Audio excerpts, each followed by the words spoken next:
नमस्कार दोस्तों, स्वागत है आप सभी का आपके अपने चैनल पर। तो दोस्तों, आज की वीडियो में हम गणित शिक्षण शास्त्र के बारे में पढ़ेंगे और गणित शिक्षण शास्त्र से जुड़े जो वस्तुनिष्ठ प्रश्न जो बनते हैं उनके बारे में अध्ययन करेंगे, उन प्रश्नों को जानेंगे। ये जो प्रश्न है दोस्तों, शिक्षक और सहायक शिक्षक भर्ती के दृष्टि से बहुत ही इंपॉर्टेंट है, तो इन प्रश्नों को अच्छे से तैयार कर लेंगे और जहाँ भी ज़रूरत पड़े आप दोस्तों स्क्रीनशॉट जरूर ले लेंगे, ताकि वो प्रश्न को बाद में आप देख सकें और उसको और पढ़ सकें।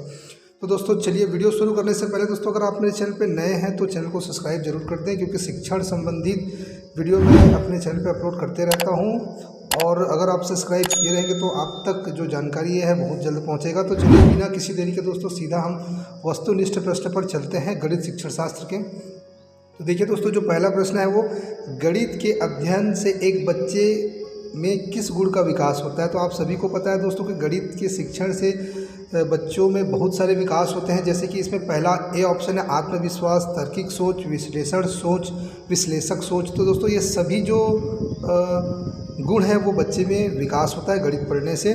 आत्मविश्वास, तार्किक सोच, विश्लेषण सोच, विश्लेषक सोच, ये सभी जो है बच्चे के जो गुण हैं उसमें विकास होता है। अगला प्रश्न है दोस्तों, गणित में किस विधि में हम प्रायः सूत्र तथा नियमों की सहायता लेते हैं। तो इस प्रश्न का जो सही उत्तर दोस्तों, निगमन विधि में हम गणित के जो सूत्र और नियमों की सहायता लेते हैं। अगला प्रश्न है दोस्तों, देखिए, जो विद्यार्थी ज्यामिति नहीं समझ सकते वे इस विद्यालय में नहीं आ सकते, यह कथन किसका है। तो देखिए दोस्तों, यह कथन ऑप्शन सी है, प्लेटो का है। अगला प्रश्न है दोस्तों, खेल विधि के जन्मदाता है। तो खेल विधि की जो जन्मदाता है दोस्तों फ्रॉबेल है, इसको याद रखेंगे। अगला प्रश्न है दोस्तों, गणित की भाषा में निम्न में से किसका प्रयोग नहीं किया जाता। दोस्तों ध्यान देंगे, किसका प्रयोग नहीं किया जाता। तो देखिए, गणित सूत्रों का तो प्रयोग किया जाता है, गणित संकेतों का भी प्रयोग किया जाता है, गणित संख्याओं का भी प्रयोग किया जाता है। तो इसमें ऑप्शन डी सही उत्तर हो जाएगा, इनमें से कोई नहीं। अगला प्रश्न है दोस्तों, छात्र गणित गणना में गति प्राप्त कर सकते हैं। तो इसका जो सही उत्तर है दोस्तों, मौखिक कार्य द्वारा। जो छात्र गणितीय गणना में गति प्राप्त करते हैं मौखिक कार्य के द्वारा जल्दी गति प्राप्त करते हैं। अगला प्रश्न है दोस्तों, देखिए, गणित का भौतिक संबंध कहलाएगा। तो दोस्तों इस प्रश्न का जो सही उत्तर है वो गुणांक। अगला प्रश्न है, उपचारात्मक शिक्षण की प्रक्रिया कब तक चलती है। तो उपचारात्मक शिक्षण कहने का अर्थ है दोस्तों, जब कोई बच्चा अपनी प्रेजेंट स्थिति के हिसाब से पिछड़ जाता है तब उपचारात्मक शिक्षण देकर उसको उस स्थिति में वापस लाया जाता है। तो इस प्रश्न का जो सही उत्तर हो जाएगा वो, जब तक छात्र का पिछड़ापन दूर ना हो तब तक उसका जो उपचारात्मक शिक्षण है वो चलती रहेगी। अगला प्रश्न है दोस्तों, सरल ब्याज सीखे बिना चक्रवृद्धि ब्याज समझ में नहीं आ सकता। यह संबंध है पारस्परिक। दोस्तों पारस्परिक इसलिए है क्योंकि पहले सरल ब्याज सीखना होता है, उसके बाद ही चक्रवृद्धि ब्याज सीखना होता है। तो इस प्रश्न का जो सही उत्तर हो जाएगा ऑप्शन ए हो जाएगा। अगला प्रश्न है, सहायक सामग्री गणित सीखने में लाभ पहुंचाती है। तो ऑप्शन डी उपयुक्त सभी ढंग से। अब देखिए कैसे, विषय वस्तु को रोचक बनाने में, विषय वस्तु को मनोरंजन बनाने में, मनोरंजक बनाकर पढ़ने में, कक्षा में अनुशासन बनाकर। तो देखिए दोस्तों, जो सहायक शिक्षण सामग्री उसको हम TLM भी बोलते हैं, टीचिंग लर्निंग मटेरियल।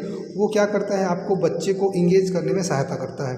तो इस प्रश्न का जो सही उत्तर है ऑप्शन डी हो जाएगा। अगला प्रश्न है दोस्तों, देखिए, छोटी कक्षाओं में गणित विषय में रुचि उत्पन्न करने के लिए पढ़ाने का तरीका होना चाहिए। तो इस प्रश्न का जो सही उत्तर दोस्तों ऑप्शन ए हो जाएगा, मनोरंजक एवं खेल संबंधी। अभी का जो शिक्षण पद्धति दोस्तों प्राइमरी स्कूल में वो पूरा खेल पर आधारित है, FLN पर आधारित है। अगला प्रश्न है दोस्तों, अबेकस का प्रयोग छोटी कक्षाओं में किस शिक्षण में प्रभावी होता है। अबेकस का प्रयोग छोटी कक्षाओं में किस शिक्षण में प्रभावी होता है।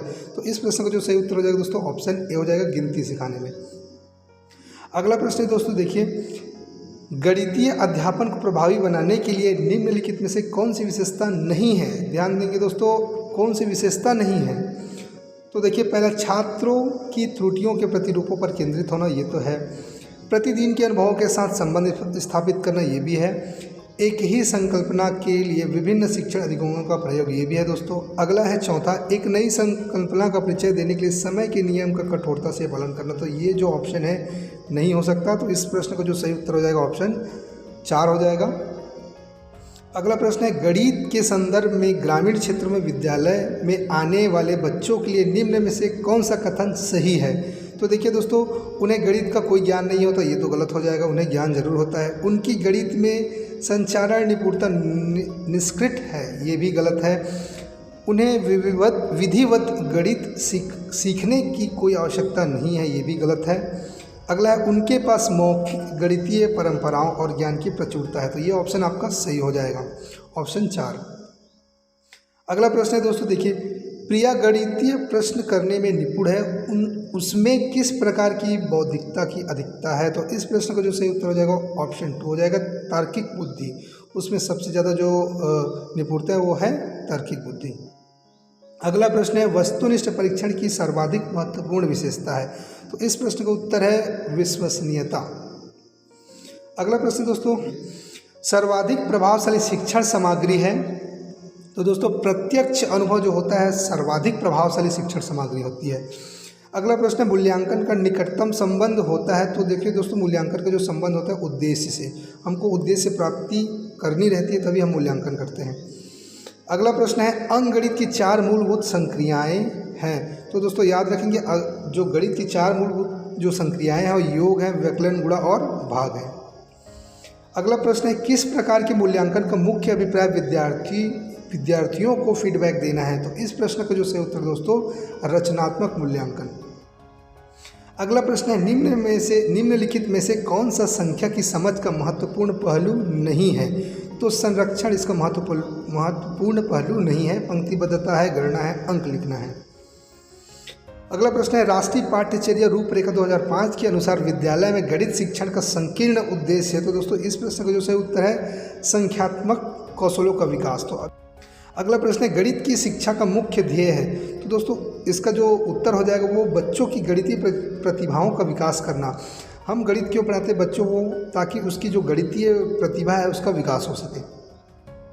अगला प्रश्न है उपलब्धि परीक्षण एवं नौनिक परीक्षण में अंतर है, तो इस प्रश्न का जो सही उत्तर है ऑप्शन ए हो जाएगा 1 हो जाएगा, उद्देश्यों का अंतर है।